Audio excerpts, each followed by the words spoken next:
Yes, sir. We are live and we are back. I don't know if y'all feel it, right? Feel that in the air. Yeah, that right there is 2-0. That right there is being one of the 10 teams that are still undefeated. But we're going to get into that in a second. Welcome back to the Sig Podcast Anvil Show. Get your snacks ready because you know what? Sammy's about to bring us in. Turn up your volume. Because you're about to listen to The Sick Podcast. Anvil Show. Intercepted! Marlon Jackson! Marlon's got it! We're going to the Super Bowl! We're going to the Super Bowl! Marlon Jackson with the interception! He picked off Tom Brady! The sickest Indianapolis Colts podcast. It's gonna be sick. Yes, sir. And it is indeed sick. And before we get into any of that, let's go ahead and just hear a word from the great people from DraftKings. Because right now, game on, week 3 starts now, officially right now. All right. And every touchdown brings you closer to a payout with DraftKings Sportsbook, an official sports betting partner of the NFL. This isn't just football, it's first touchdown fireworks, anytime touchdown rushes, and live bets that ride every momentum shift. At DraftKings, every play is your next shot to win. New customers, this one's for you. Bet just $5 and get $300 in bonus bets instantly. Plus, grab over $200 off NFL Sunday Ticket from YouTube and YouTube TV. Your season starts now. Download the DraftKings Sportsbook app. Use code SICKSPORTS. That's SICKSPORTS. And all caps, no spaces. That's code SICKSPORTS to get $300 in bonus bets instantly when you place your first bet of $5 or more, plus over $200 off NFL Sunday Ticket from YouTube and YouTube TV in partnership with DraftKings. The crown is yours. Gambling problem? Call 1-800-GAMBLER. In New York, call 877-8-HOPE-NY or text HOPE-NY 467-369. In Connecticut, help is available for problem gambling. Call 888-789-7777 or visit ccpg.org. Please play responsibly. On behalf of Boot Hill Casino and Resort in Kansas, 21 and over. Age and eligibility varies by jurisdiction. Void in Ontario. Bonus bets expire 7 days after issuance. For additional terms and responsible gaming resources, see dkng.co/audio. Yes, sir. And with that being said, I don't know if they got it loaded up this week. I don't know. There we go.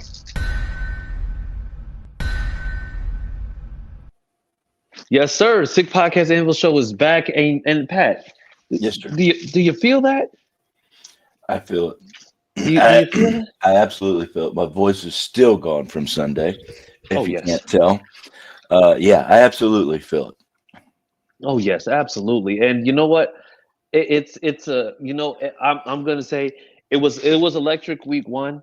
And I'm going to tell you, watching that game on Sunday, even watching it live on the TV, like watching on, I could feel the energy being even more electric than it was week 1. And, yes. And the fact that game ending the way that it did and ending in a W just made it that much sweeter. That much sweeter. Yes, because right now, for the first time since 2009, we started the season 2-0. So not only did we break the cursed week 1 loss streak that we'd had for over a decade, but now 2-0 for the first time since 2009. And that just happened to be the season that we ended up going to the Super Bowl. So just want to make sure that we point that out as well. Because I'm going to be honest, Pat, we've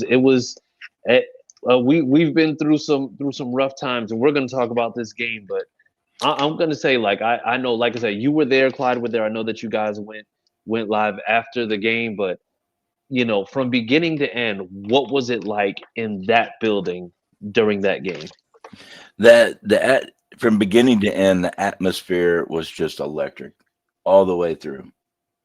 Even through the missed shot, you could feel the energy. And when the flag came out, it was 10 times what it was.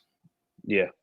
And I think for myself, I was really taken back because we're usually not on the positive side of a flag. We always seem to be on the negative side of the flag. those kind of flags happen to us, not everybody else. So when Yeah. it worked out in our favor, I was like, wow, really, really surprised. Yeah. And you know what? It was. I'm gonna say it was because you know what? Well, I think one thing that I'm gonna premise is that week one, we we saw what happened with the Alec Pierce with the pass interference that wasn't called, and Mhm. and I think this one this week was more egregious than the one in week one because we Very much. literally we literally saw in real time Alec Pierce getting his jersey pulled, like literally pulled down, and there's nothing. Not even not even a oh yeah, well we missed on that one, or whatever it may be. So I mean, it was kind of strange to see that in real time, but then again, we also knew it was like we're probably not going to get a whole lot of calls. Like you already knew that we're playing Denver. So playing Denver, you know that you're not going to get a lot of favorable anything just because of the fact that we literally have seen, you know, just teams just get every single favorable call they could. Yep. And it started that way too. I mean, there was two end zone passes that Denver was just all over our guys. I think one was Pittman. Um, Man, I forget who the second guy was. Maybe it was JD, but they were just all over. So it was very obvious that it was a PI and no call. And then they're calling PIs on us when the video clearly shows the ball was absolutely uncatchable. Oh yeah, They really went after Howard on yeah, that one on yeah, in that game. And yeah, it's frustrating that these refs have so much control over the outcome of the game, yeah, Now, and fellas, let's slow down here. Let's slow and they'll down. justify it. Let's slow down here. All right. Mm. So let's be realistic here, because I've heard a lot of things today and yesterday, and it's kind of crazy. Look, refs are refs. They're terrible. Nobody hates the Colts. Nobody's like for the Broncos and against the Colts, especially at home. Terrible calls. We were watching them live, couldn't believe they were happening, but you got to be able to persevere. I finally think that we're in a space where we can persevere. I don't think that we can look at this game in a different light than that, because everybody's mad about the last play. I mean, it's clearly leverage. And a lot of people was like, oh, that's so much BS to win a game or lose a game on that. But a call is a call. So look, I don't know what it is. Pastor Tane was, defensive player of the year last year, and he was getting cooked. Everybody talking about Xavier Howard, how bad he looked. Pastor Tane looked just as bad. He's getting cooked. So I feel like, you know what I mean. Let's just let let's just let the calls be the calls, man. Because Pat, I know that you can go on a tangent about those calls, but in my opinion, It's aggravating, man. It is. You see it game after game after game. It's like, when are these guys going to be professional and do the right things, call the right things? yeah, You look at a ref like you look at a judge behind a bench. You expect them to be blind. You expect them to carry out the rules and the laws, for everyone the same. And it doesn't work that way. And it just gets frustrating, man. That's it. I know it's a tough job. I wouldn't want to be a referee. That shit happens way too fast. I would actually want to be a referee. But when it's so blatant, I mean, you just got to throw your hands up sometime and say, what the, you know what I mean? Yeah, I mean, it is. And that's it. And before you jumped on, we were talking about how normally we're on the receiving side of a call that doesn't go our way. But this time we were on the positive side of that call, and we got an extra kick, won the game. I know I've used the ref situation a lot, man, and I remember thinking about some of the things, and I'm like, what reason would they have to target us? Like, let's be honest. but the thing is, who's crippling the Colts? Who doesn't want to see the Colts succeed? But but I think the thing that we've seen, because we see this, and I'm not going into my conspiracy theory hat, but the thing is, like, when we see how some of these calls go, that prior to the season, when they start doing these power rankings, when they start doing these mocks, when they start doing where these people are supposed to be, the Broncos are this team that was supposed to take a significant leap. There were even some that had the Broncos even I'm going to say leapfrogging over the Chiefs. Where now that we see exactly, like, we see that the Chiefs have dropped 0-2 and really haven't looked anywhere near where they are. It's just like, oh, okay, well, that could be the case. I think for me, and this is just my belief, other people can think otherwise, but I just feel like the Broncos are one of those teams that they're just assuming are going to take a leap. And that's where you see that there might be some of that. Okay, yeah, there may be a call or two that we don't get, i.e., the Alec Pierce, because we know exactly how egregious that was. And then we also see that there were calls where the guy never had the guy wasn't anywhere near the ball, and yet, because it's just like, for some reason, you make contact with the hand last minute, all of a sudden that's pass interference. Sir, I don't know if you saw it or not.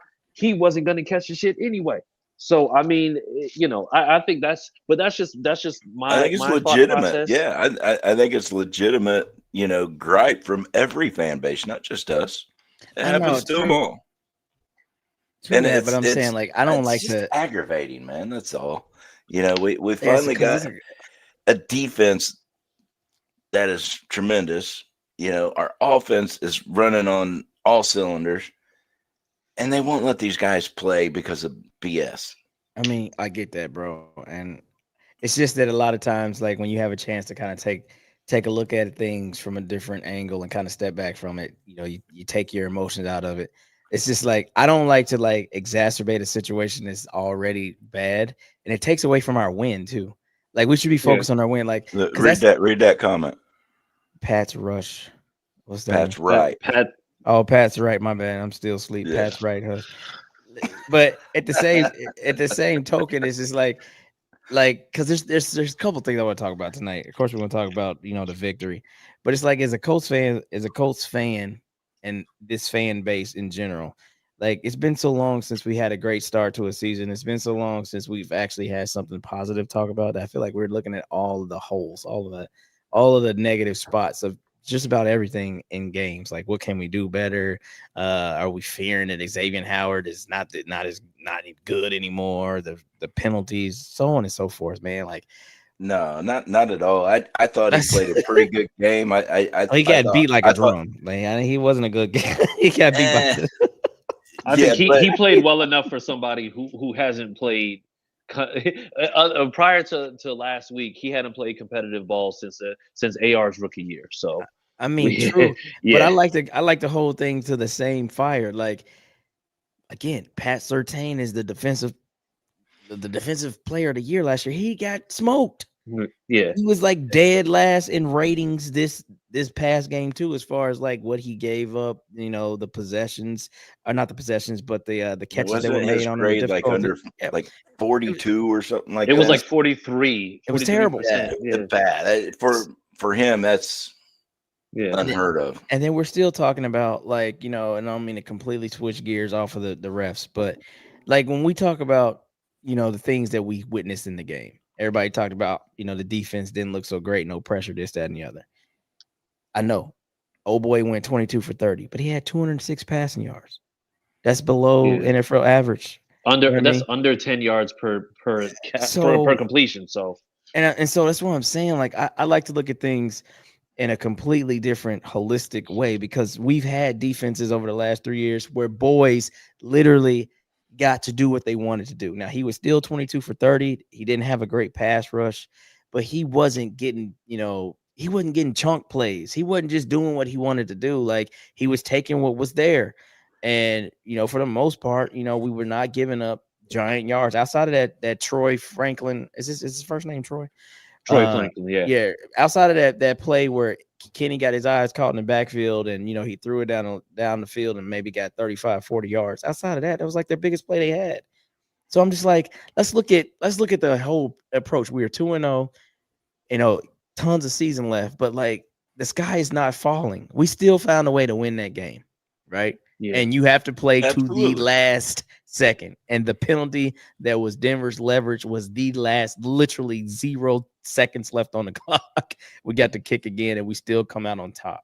So Yeah. I'm that type of guy. I am the glass half full guy versus the Yeah. glass half empty. We overcame the bullshit with the penalties, is all I'm saying. Yeah. We And we're gonna get. Oh, go We ahead, have a go ahead. team that can I'm do sorry. that now. That's all I'm saying. We got a team that can do that now. I think past teams, like everyone remembers the most egregious ref game probably in the last 5 years was us against the Browns 2 years ago. That was the most insane penalty game. Like they were just making stuff and like we didn't have a team that can overcome that. Excessive blocking. Yeah, like we Yeah. have a team, in my opinion, now that can overcome certain things on both sides of the ball, and we proved Yeah. it. So Yeah, and I that's think just where I am with it. Yeah, and I think before that it was that Green Bay game, the one that went to overtime, and it did need to go to overtime. I think that was the Phillip Rivers year where we Yeah. literally ended Where up Q got called for 7 holding penalties in a on row. the same drive, Yeah. like bruh. But before we go any further, I do want to make sure that we're shouting out everybody commenting because the comment section is going crazy. So we want to make sure that we shout everybody out. So what's going on, Absolutely. Stacy, Kevin, Teresa, good guy Jay, Daniel. He's been commenting a lot on here. Raheem, Keita, We don't call him everywhere that you Daniel. We watch call from. him Craig. Oh, Craig, my bad, Craig. My bad. We call him spammer. I see you, Craig, down there. All that Pat's right shit. Matter of fact, I got something for your ass. Yep. There you go. Oh, Yeah. Hey, shout you out to go. Cody. Also, hey, gotta the make sure we get DEI can be everybody. right every once in a while. Damn it. Whoa. Yes. Oh. Luis. Oh yeah, ugly. What's going on? Is in here. What's up? Ugly.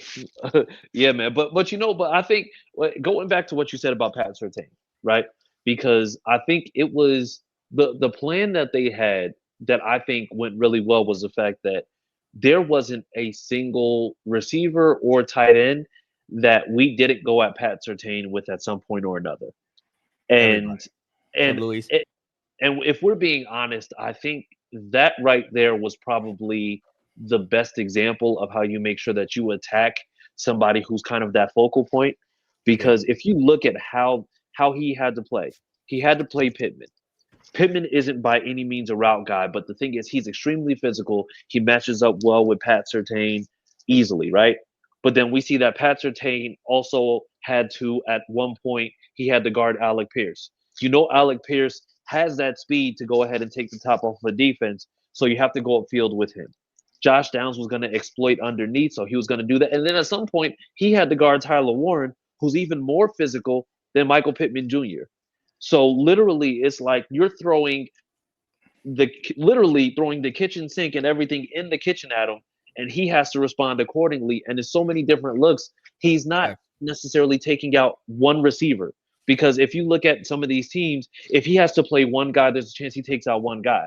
But the problem is that if you throw everybody at him on different plays, he's not going to have the same experience because you have to play everybody differently. You can't play Tyler Warren the same way that you will play A.D. Mitchell because they're two different players. And I like that game plan in that situation because, I mean, honestly, Pat Surtain, to be as revered as he is, he didn't look that great.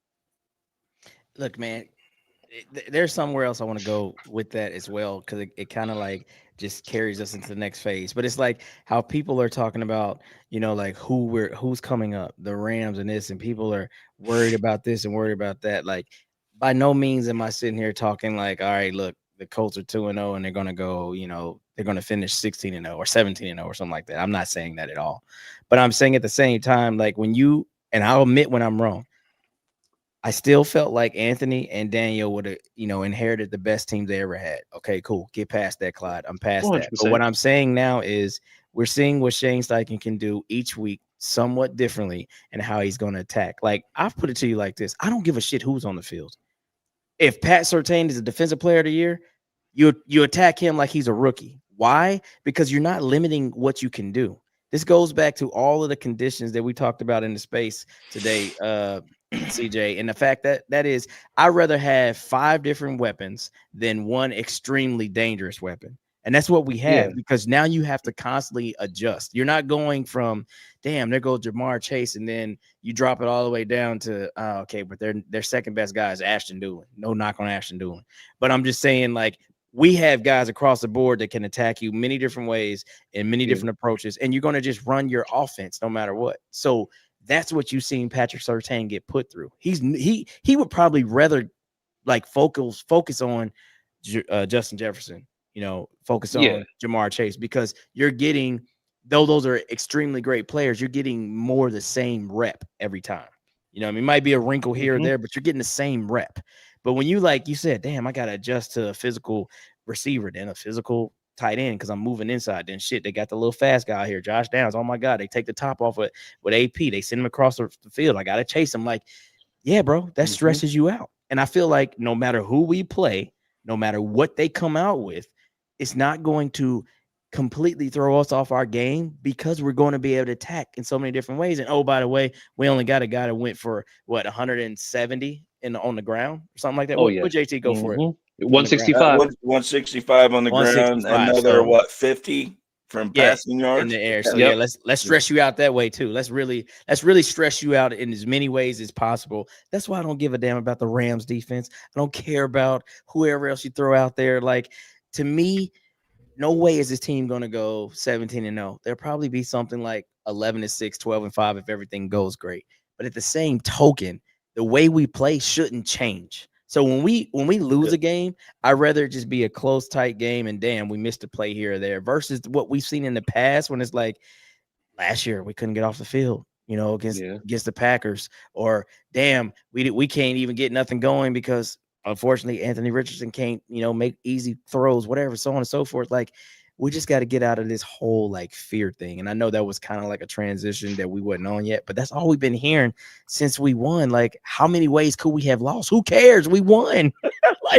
We got to get away from that. I don't care how many ways we could have lost, or this person looked bad or that person looked bad. If Xavier Howard, going back to that, looked awful, then Pat Surtain looked terrible too.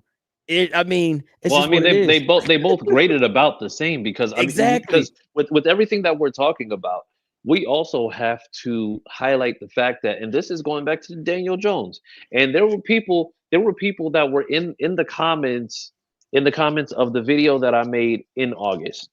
Oh, they've been on your neck. I was going to tell you, defend yourself.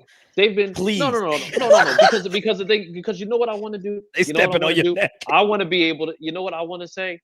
I want to say I was wrong, and I'm happy that I'm wrong, because at this point, you couldn't tell me in the beginning of August that you were 100% confident that Daniel Jones was going to be leading the league, or is going to be second in the league in passing yards, and was going to be leading the league in rushing touchdowns at the end of week 2. You couldn't tell me that, because he'd never done that previously. Like, I agree. So what we can do is, it's very easy to say, oh, you're not saying that now. Because guess what? You weren't saying what you're saying now before. You couldn't accurately call that, because you know what we had in the preseason? Hold up, bro. Yeah. So you gonna hold on to your you are not letting those reins go. Hey, no. Please go check out that reel that we're talking about. Go ahead. They said this aged like milk. This is this. Yeah, they were saying all these things. And you know what the craziest part about it is? If you look at that comment section, prior to that, from when everybody was commenting, was when that clip went live, they weren't saying that. So what I want to do is I want to point out, but in all seriousness, being wrong about Daniel Jones in this situation, it is refreshing. And the thing is, I don't mind saying that I was wrong, because of the fact that you couldn't have told me that the Daniel Jones that got cut from New York and literally came in and was neck and neck with Anthony Richardson was going to be doing all this right now. You couldn't tell me that. So that's the part too. You have to make sure that you actually highlight that, because saying that somebody's just going to be better than what they had in New York is one thing. But to then also now be able to look at the aftermath and be like, see, I told you so. No one said that he would be, after 2 weeks, a 1A quarterback in the entire NFL. Nobody. You can't find me one person that would be like, yeah, outside of maybe his completion percentage, because he's always been like a 64, 65% guy. He's slightly higher than that now, I believe, maybe like 67% after 2 games. So that part's fine. But the yardage, not turning the ball over yet, knock on wood, like nobody. I'll Was read you willing to what take that. PFF put out on Daniel's stats for 2 games: 74.2% adjusted comp, Adjusted which completion, yeah. yeah, 616 total yards, 5 total TDs, 0 turnovers, and 111.1 passer rating. And 10 straight possessions of scoring, and we still haven't punted yet. We just didn't get two fourth down completions last game. So nobody Now, as much as you want to be efficient, nobody had that type of stat or figure line for Daniel Jones coming into week 3. I sure didn't. I'll leave it I'm there. telling you, not week 2, and I'll be the first to admit it, and I'm proud to admit it. Week 2, I'm still eating crow. Make it Yes. 3. Make it 3, baby. That's it. That's Yes, all I'm asking. absolutely. Keep stacking those crows up. Hey, I'll be blowing feathers out my tailpipe. I'll be happy yo, about that's blowing feather. Jesus. But look, Craig, Pat's out here being a freaky chicken. Hey, yo, like you said, when I'm wrong, I'll admit to it, and I'm admitting to it. So far Facts. about Daniel Jones, I've been wrong. But I want to bring up a comment Craig made. He said it was nice to see Jones play under pressure. yeah. And it was. This He don't have the beer goggles right now. Yeah. And I think you can attest that to the line. all off season, the only thing I would say about Jones is that he didn't do anything in New York to give me confidence that he was going to be our guy. Yeah, I think Yeah. that's fair. I think that's fair. That first game, he played great, but that didn't build confidence. To me, that was more the defense controlling the game and the offense keeping him clean. I could have been a pretty good quarterback with that game. Okay. Yeah, I mean, and I'm a lineman bred and born from the day one. But this game here, seeing him under pressure, he still didn't make mistakes. Yeah, he got what, sacked once. Had a few bad throws, but I don't expect nobody to be perfect. You know what I mean? So I'll never put a perfect game on anybody. But he didn't make mistakes. He didn't get rattled. He didn't throw the ball crazy. He didn't do the Carson Wentz left-handed flip to the defense. So this game and seeing him under that defensive pressure from Denver actually started building confidence in me that he can be our guy. So I like to use this phraseology. I like to call it, you know what I mean? This is when you're actually looking at absolute value, just like we learned in school. Like what's in between the brackets? Because ultimately everything outside of that is what you're used to seeing with Daniel Jones. For all the things you just said, muddy pocket, oh my God, the game is sped up, whatever, beer goggles, left hand throws, underarm throws, throwing with your wrist. Like absolute value right now is we cannot include any of that previous Giants play because he's not showing that. And I hope that continues. I hope that he remains on that path, because at some point it might not. And then the absolute value is way different. So for what he is right now, he is not what he's ever been in New York. And we have to be okay with being told, I told you so, for the ones that want to say that. However, but I will defend that with nobody said it would look like this though. Yes, and we gotta. So we also that's have kind of where I am to with that have. whole thing. Yeah, we have to be able to just be, because two things. Once again, two things can be true at once. It can be true that like his tape from the Giants gave us nothing to look forward to, but it can also be true that in a much better situation with more weapons and better protection, he absolutely could potentially have been better. So the thing is, between the two of them, is like, I'm not going to sit there and say unequivocally, because once again, I have no problem saying I did not believe in Daniel Jones, because he gave me nothing to believe in. But now that I've seen him through these first 2 weeks, And mind you, we talked about this last week prior to the Broncos game. Okay, the Dolphins was good. You showed capability. Now show me that you can be consistent. And in terms of being consistent, he was even more consistent than he was the week before. Like, sure, the completion percentage was lower, but he hasn't turned the ball over, which means that he's making safe plays. That means that he's also making sure that he's protecting the ball. And then on top of that, I believe, and once again, we can go into this, but if you have Ward and you have Latu, I'm pretty sure that game is not as close as you believe it is because because mind you, Cortland Sutton is their best wide receiver, and Facts. I don't. He had one reception Big all game. facts. That they just Th- they schemed up a great play, a great game for Franklin. They put him in mhm, all kind of matchups that were favorable. We just got to be okay with that. And ultimately, like I said, for all that Bo Nix did, 206 yards. Yes, he had 3 touchdown passes or whatever it might have you, but 206 total air yards versus defenses that we are known to coach for north of 3, sometimes 4, depending on who he's playing. Like we used to get baked. This ain't the same thing. That's just great scheme. They went Yep. away from trouble. They said, "Hey, look, here's a guy that ain't played in a while, and here's a guy that we know can scheme up because he's quick, he's fast, he's versatile. Let's utilize that." But to stay on the Xavier Howard thing for the last thing, accountability. If you listen to his interview after, he said, "Yep, my technique was poor. Yep, they went after me. I've been out for a year. Yep, no excuses." Lou came over, he talked to me, he told me I got to work on this, I got to do this better, and I will. And I will. Like, we got to stop like crashing out because he had the game that he had, because he took accountability. Wasn't no dodging, wasn't no like this. No, I got beat bad yesterday. And I'm gonna get better as the season go on. And all we can do is look forward to that and have the man be accountable for what he did. And so I'm okay with how he approached that. And it's not the end of the world because he looked terrible yesterday Yeah. or Sunday. I'm okay with that. Yeah. That's it. And again, this whole defense changes when you got Mooney on there. I'm not saying Mooney is the best cornerback entire NFL, but the difference is now you can focus on other things. I don't think Lou took as many risks as he took against the Dolphins because they have a way more potent offense than the Broncos, because he knew he was limited in the secondary.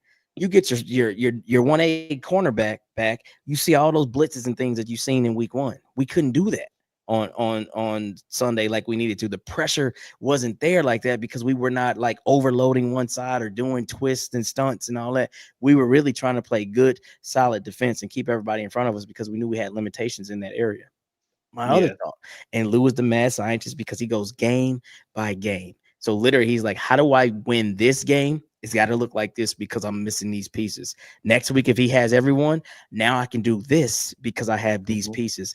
That's one thing we have to understand too, because everybody keep talking about, oh, JTT, he's our second round pick. He's not playing and this and this. Maybe that's saying something about his play. It could be, or it could be that Lou is literally a la carte type defensive mind. He like, this week I need more corners and I need interior linemen and this and that. He's going to make those adjustments game by game. Now, are players going to get comfortable with that? I don't know, but they really ain't going to have no choice because this is what's being called. So if your number's not called on Sunday, ain't no use to be pouting. It's just like, okay, let me get better for when my name is called because this guy is scheming up for the game. And that's something that's new to us. We just Yeah. used to saying this is our best, defensive players. Here's the 20-some odd guys that play defense. And so let's just go make the best of it. Lou's like, that might be the case, but you can utilize more here on your side of the ball because I'm going to utilize something here on this side of the ball and we'll figure it out. Like, I'm with that, bro. It's a whole new philosophy in the building right now, and I'm with all of it. What's up, Dropstep? So that's just how I am. That's just who I am. That's just how I'm watching. But man, like, what a time to be a Colts fan. What a time to be a Colts fan. And I seen it up there. Everybody's dropping. What's up, Josh? Everybody's dropping down there like what the division is. Yes, we're 2-0. We're on top. Yes, the Texans are 0-2. 1-1 for the Jags and 0-2 for the Titans or whatever. But I look at it like this: long season ahead, and we're finally not looking up. So let's just keep Yeah. it. Let's just keep getting the dubs. I'm not really caring about no other squad for a lot of reasons because a lot of things could change on a dime. By no means does this mean we're winning the division right now because we're 2-0. But what it does mean is everybody's on notice now. Everybody's on notice in our division. That's all I care about is our division because the first step every year is win your division. So we're off to a good run there, man. But let's keep talking about the game. Let's switch sides a little bit. Let's go Yeah. offense. Let's go offense. And I'll kick this to you guys. Let's just say something easy just to start. How good is Tyler Warren? Very. That's excellent. You gotta throw that in our face. No. You I'm not sorry, trying to be. dog. I'm not pious right now. I'm not trying to be an a-hole. No. You don't have to try. You just No. You're born natural. Reason why I'm saying this. This is why I'm saying this. First off, I have no idea what Chicago. Look, I'm a Michigan guy. You see it back there. Love Loveland, but no way was he the number one tight end off the board. I say this No. to say this. I have no idea what they were thinking about. But you got a now rookie in his second game drawing doubles and taking people away from other coverages because they fear him. This was the benefit of me saying I feel like this is who we should take over a defensive player and this, because though a defensive player can be very, very, very game changing, it's way different when your offense is able to exploit people, because we're able to exploit people because, like, go back to week 1 against the damn Dolphins when Pittman caught his wide over touchdown. At that point, when that happened, that was like Tyler Warren's like third possession in the NFL or something crazy like that. And he was already like getting 2 people to cover him. They was like, oh, Michael Pittman, who's that? I don't know, just a guy that's been consistent for the last 6 years. Don't guard him. Like, what? So when you got an element like that, it's insane how you can become that much greater, that much more efficient.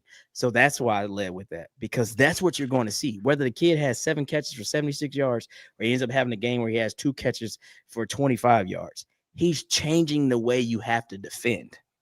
And that's the element that I feel like is higher than a guy that might get you 10 sacks as a rookie. That sounds great too. I'll take 10 sacks from anybody.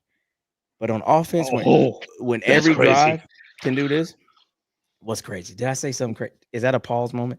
That's a Not a He literally said, I'll take that from any guy. He said, I'll take sacks from anybody. He said, any of y'all. Now we have producers to get in your ear and say, don't say that, Clyde. Don't say it. Don't go there. And what's even better, it's usually me saying that stupid stuff. Yeah, that was. Hold on, man. Let's take a knee right there. Let's Yo, first off, it's too early. It's too early to wrap up, Sammy. But we need to take a knee. While you're collecting your thoughts, I'll respond to what you're saying. And for me, I wasn't disagreeing that Warren was that guy. But I will say I wanted Campbell. I wanted that defense shored up because I believe Ogletree, Mallory, and Jelani don't start that shit. Could do those things, but they did not incorporate them into the game plan, but 1 or 2 plays per game. Patrick, now listen. As much as we've discussed, that's my thoughts. That's my thoughts. I know that you love your guys. You're like Chris Ballard. You love your guys, and that's okay. I do. But you can have, and this is no disrespect on them guys, because I feel like they're all formidable for what they can do for the squad collectively. But all of those guys, with their powers combined, like Captain the Planet, do not become Captain Planet. Tyler Warren's Captain Planet. So listen. Jelani, somebody tweet that out to it. Jelani's not even on the team no more. Mallory. So now Mallory, Mo Alley Cox, who else? Drew. With everything that they can do on the football field, they will never draw 2 defenders. They will never say, "Oh, I'll cover this guy with 2 versus covering Michael Pittman." It's never going to happen. Not once. So I know you said it could be a decent tight end room. I get that. But now it's an elite tight end room because of one guy. That's how crazy the talent disparity is. I am not and cannot disagree with you. Okay, good. Don't. Proven wrong. Proven wrong. Okay, good. Don't do that. I was just answering, your comment on that and the why part. And I've said it from the beginning. I haven't changed stance on it. I still think those guys are very viable catchers, and and can get some yards. Just All got to right. put them in the game plan. So second question. Do you like what we have in our collective offensive arsenal? So that's everyone included. Or are you more, I guess, more in the favor of having maybe, barring any injuries, a 1-2-3 combo like Burrow, Higgins, and Chase? I'll let Chris answer this one. So are you good with Daniel Jones and all of his pass catchers? We know who they are and the type of offense we're running with all of these guys who are not necessarily marquee names. Or are you like, nah, I would still rather have Joe Burrow, Chase, and Higgins? Well, no, so for me, I like it the way that it is now because you have an offense where you have multiple threats, right? As Okay. opposed to, you have Chase, you have Higgins. Mm-hmm. But the problem is that you have Joe Burrow, you have a line full of Care Bears at best, No, and don't put them then in you there. no, Don't no, do no, that. no, no, no, no. But I want to. But the thing is, I want to quantify the whole entire offense because the whole entire offense is what makes everything click and what makes it work. Like for me, and we've talked about this before. We don't have an offense where you just have one guy who's the guy, Right. and then there's a drop off elsewhere. You have a bunch of dudes that have a specific skill set that work throughout a game. If you have somebody who's going to be able to maximize the potential of the offense, and I think that's what you got with Daniel Jones now. You got somebody who's getting that to Alec Pierce because we know he's a deep threat. We know we got AD Mitchell, who's our most explosive guy that we have on this offense in terms of, I'm going to say, from a receiver standpoint. Josh Downs is a route technician who can get the ball to him. He's proven multiple times he can get the ball to Michael Pittman with him being a big physical wide receiver. Right. So Right. you Right. have a guy who's using all of that. So I mean, I absolutely prefer this because you're not going to have four corners who are going to be able to guard these guys efficiently and then still be able to do something with Tyler Warren. You can take a Jamar Chase and a T. Higgins and neutralize them and say, hey, Joe Burrow, you're going to have to beat us with whoever the hell you have in the slot or whoever you have at tight end, which honestly, who do they have in the slot and who do they have at tight end? Yeah, no, and so no, I only pose that question because it just goes to the argument that like a lot of people still would want a bona fide number one, and then their number two who could actually probably be a number one in many different situations.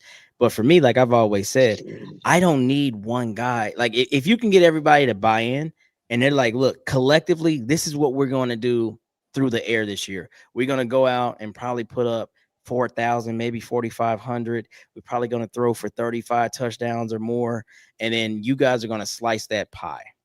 If you can get that type of buy-in and you just don't have one guy out front, you don't have a Justin Jefferson that's going to get 100 plus catches and almost have 2,000. And, you're not going to have Jamar Chase that gets, 112 catches and almost 2,000 yards. And because that's fine too. But I'm saying, like, I like to be able to, attack in multiple different ways. And if you can get guys to buy in across the board and you keep that type of foundation together, that's always going to be better than just having a one alpha and a very, Mm-hmm. very strong one alpha Bravo, right? Like, and that's just my thought process, which is just like the one thing that Chris Ballard has tried to do is say, see, this will work. The problem was it wasn't working because we didn't have the right pieces.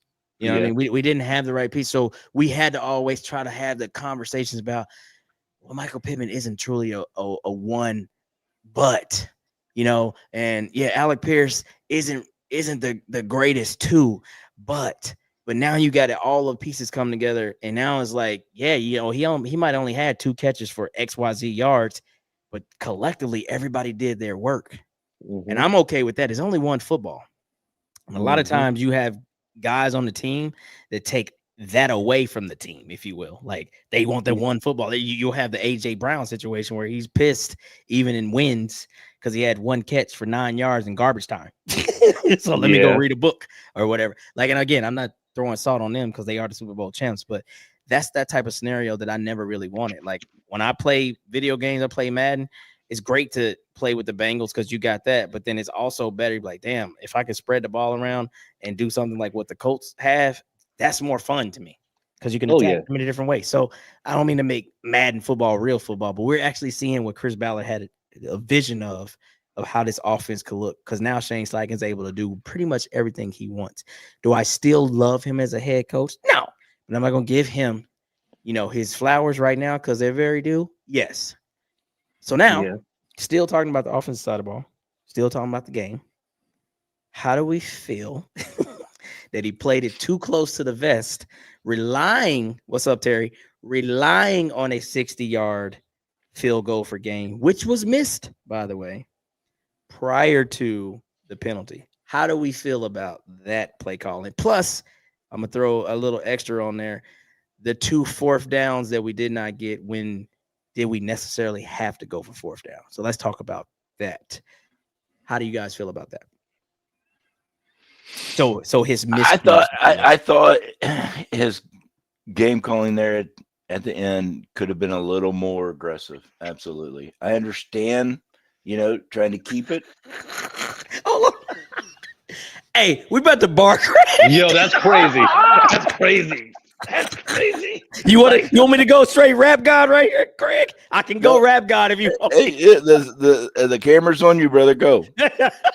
I absolutely cannot rap one lyric from that. But anyway, go ahead, Pat. Back to you. Yeah, I hate Craig, bro. And if you guys don't know, Craig is the reason we got that video of Acosta being pulled around downtown in a wheelchair. Oh, man. If you've seen the wheelchair this last week, he decorated it, put caps on it, put tassels on the handlebars. Keep rolling, put an American flag and a handicap flag flying off of it. 300,000 plus views right now and climbing. Way to go, Craig. Way to support the cause.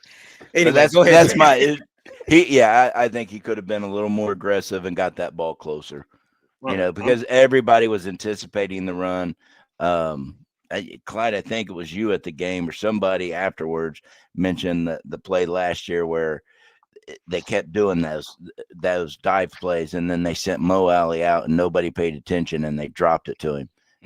Got the first down. They could have done something like that. So yeah, I think he could have been a little more aggressive, because that's a lot to ask for a kicker. It ain't never hit. Spencer ain't never hit nothing over what? Now, 53? if that ball was straight, it would have made it. It went 83 yards. The projection went 83 yards. If he had straightened it out, yards, Pat. Yes. Go check PFF, dude. 83. That's what it said. If he would have straightened that ball out, it would have went. Bullshit. Go 83-yard field goal is nasty work. I didn't say it went through. I said the trajectory of it. But that's also ridiculous. Okay, cool. So you took that approach, Chris. You take the fourth down approaches. Should we have done that? Did we need to do that, or was he just in his play calling zone? And he like, look, we haven't punted yet. We haven't had a drive where we haven't scored yet. I just feel like I can go and get it. Well, now are we talking about at the end of the game, or are we just talking about in the game in totality? I'm saying totality, because we went for fourth down twice. Those are the only two drives that we did not score points. So we got stuffed both times. Pause. Jesus. This guy is a generational freak nasty. What the heck is happening right now? Hello. Anyway. Mind you, that was Clyde, all Clyde. All right. But no, so I don't have a problem with going forward on fourth down, because Shane has shown he's going to be aggressive as hell in the game. I just don't like the plays called during that time, because ultimately what you're doing is if you don't get it, you're turning the ball over, right? Yeah. So for me, it's like for example, going for it on fourth down and then running on 4th and 3. I'm just like, at that point, you might as well just pass it.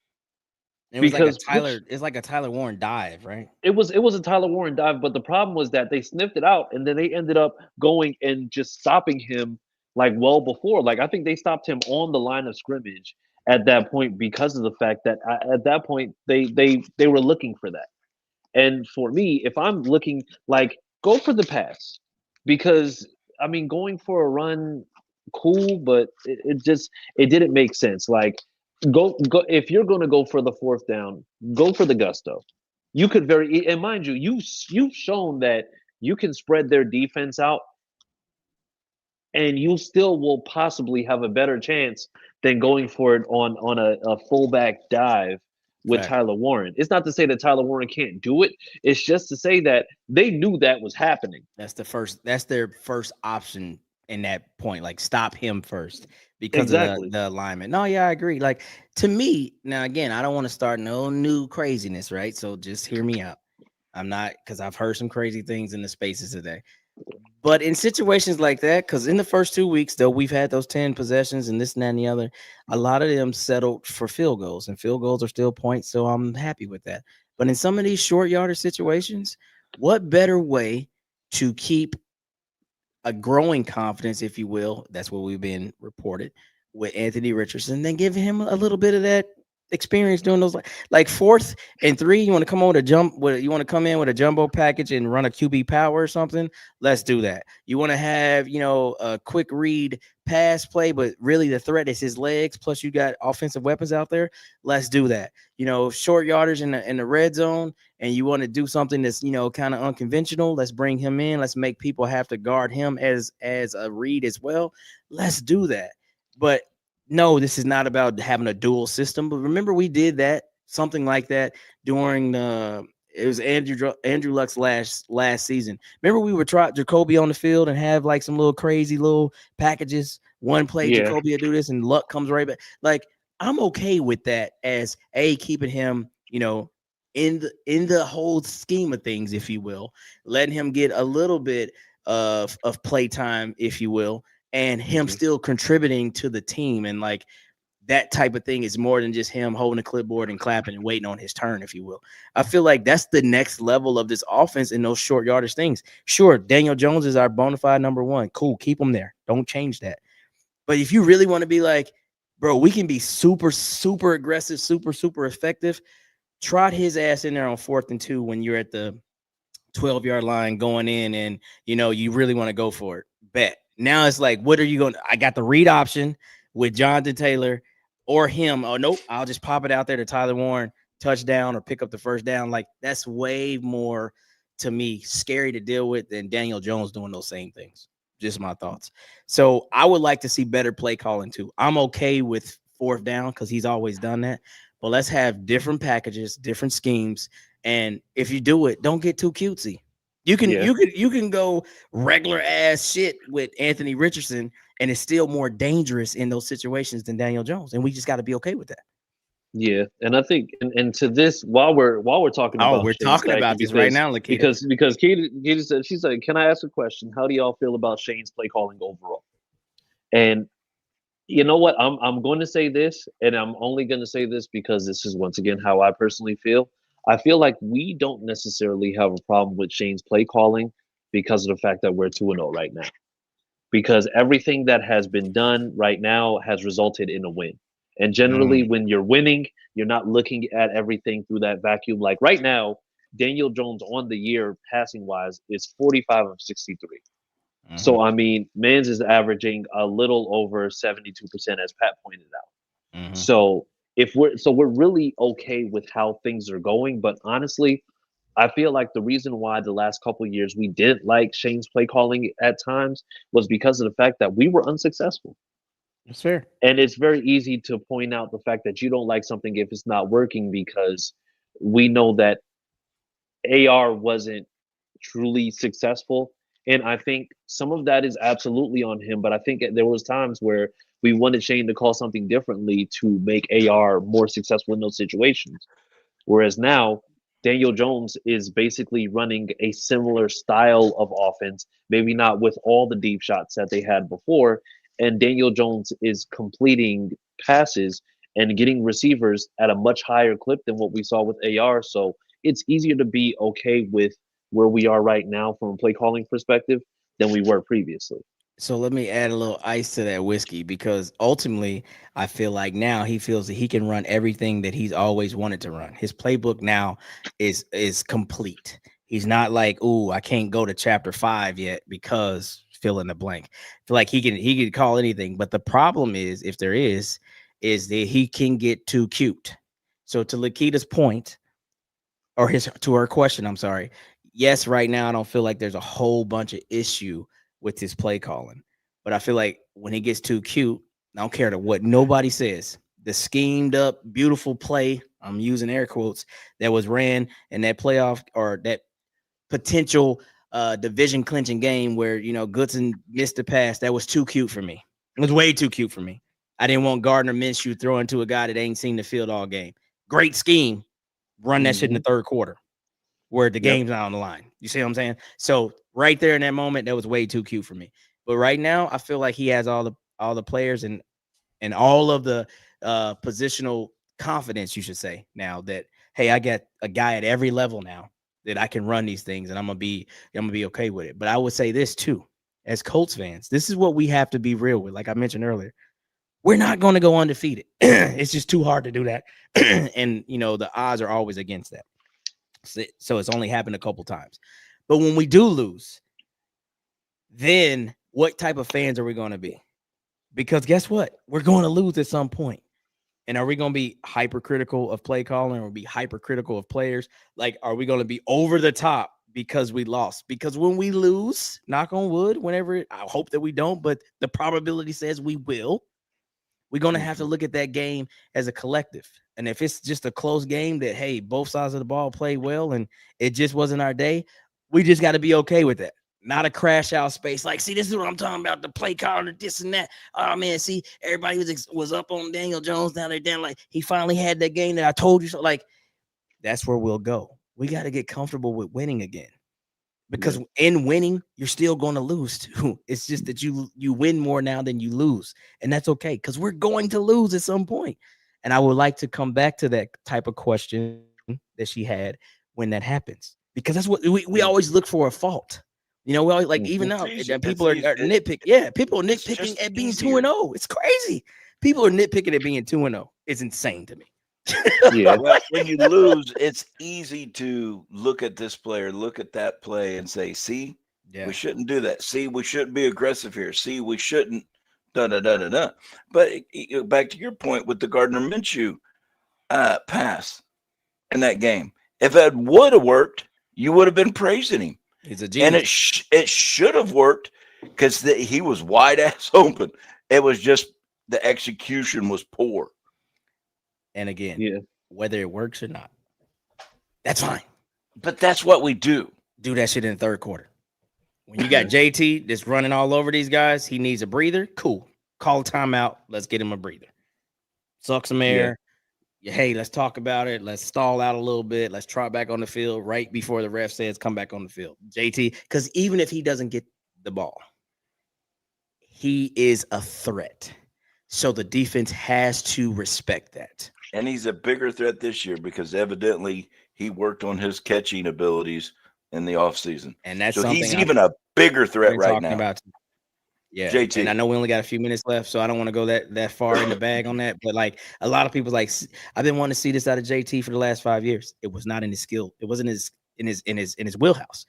He has worked on that. He probably was on the jugs machine a lot. He was probably like, hey, look, I want to be an every down back. In order to be an every down back, I got to learn how to catch the ball better, because he did not come out of Wisconsin as a pass catcher. So we'll just leave it there. Mm-hmm. But Chris, it's time for you to turn to the Viagra man or the Cialis man. So count yourself down, take a deep breath, and run off all your stuff. Talk about the Cialis man. You're the one taking the sounds. I bet we go. Whoa. Whoa. Oh, but wait, well, before we do that, if you took me and Pat's picks last week for DraftKings, you could have got yourself some money. And I want to make sure. Yep, that's it. Because like I said, he had the anytime touchdown, and then I had Tyler Warren 50 or at 50 yards. So I'm gonna over 50, where he was at 79 again or 75, I believe. Anytime touchdowns are like. Those are like easy. Yeah, but either way. So now with that being said, make sure that you're using code 6sports, SICKSPORTS. We're actually going to go over our picks for this week, coming up on Thursday's show. So make sure that you're using that on DraftKings. Remember, $5 gets you $300 in bonus bets. So make sure you're using that. Also, make sure that you're tuning in if you are trying to hear the broadcast again, because you loved hearing Clyde just be on the nastiest time today. You can actually see us at z103.com on the app, or you can actually go to z103.com tomorrow, 12 p.m. Eastern, 11 a.m. Central. And then you can also catch us on Mix 105 around the same, I believe, on Sunday, where they're going to now be doing, I believe, early morning. Pat said he was going to give me the time. Pat, what time are we going to be doing Mix 105 on Sunday? 6 a.m. 6 a.m. 6 a.m. So, yeah. On your way to church, get ready. Your potty mouths. And then you can also make sure that you tune in VIP One Lounge Extra. Our UK guys over there, you can actually hear that broadcast. That's at 5 o'clock p.m., whatever time it is in the UK. I don't know. Good luck with that. But still, make sure you tune into those guys. And then make sure, please bring up that QR code. Make sure you're going to visit Indy, scan that QR code, and you can find out everything going on in the Indianapolis area. I definitely used the app while I was out there the week before last weekend. Super helpful. Definitely let you know everything going on, whether you're looking to party, club, just go to just certain attractions out there. That's everything that you need is on that app. All the hotels, all the restaurants, all the bus lines, everything's on that. Everything. App. Everything. They really do a great job for the visitors that come to this city. Teresa, we don't need your warning. We're getting there. Yes, get him, Teresa. Like, what are we doing? Get him. Okay. But then, so then with that being said, please bring up. Yep, you can find the podcast at SigPod Colts. Make sure you're following for all our clips and everything, and then please bring up our individual. You can find me at CJ Colts Fan. Where can they find you, fellas? Find me at Colts Clyde. At Big P Colts. And my last little plug before we get out of here. Listen, the first 2 weeks tailgating has been insane. Go check our pages out and watch those things. If you're coming out to a game, week 5 is the next time we're hosting. Make sure you find yourself to the Forge. I will say this. Facebook numbers have been going crazy, and we appreciate that. We love that. But support the YouTube. If you're watching right now, tell a friend. Please tell us, or please share us on there so that we can grow them YouTube numbers as well, so we can keep doing great things for this entire community. I love what we got going here on both sides of the ball, if you will. Our tailgate, the Forge, and then our Sick Podcast Anvil show combined has been insane to start the season. So keep it going. Thank you for your support. Yes. One thing before I let you boys go, if you're in town for the Raiders game, our next home game, our friends from across the border, Indianapolis Colts fans, Mexico, a ton of them are going to be coming. So if you want, and they will be at the tailgate. If you want to meet up and meet our friends from over the border, make sure you come by the Blue Crew lot and find the Blue RV. Over the border sounds crazy, but anyway, Sammy. Wait, let me say. And that's a wrap. Hope you don't miss us too much until next time. Follow the Sick Podcast and Bill Show on YouTube, Instagram, Facebook, Google Play, and Apple Podcasts.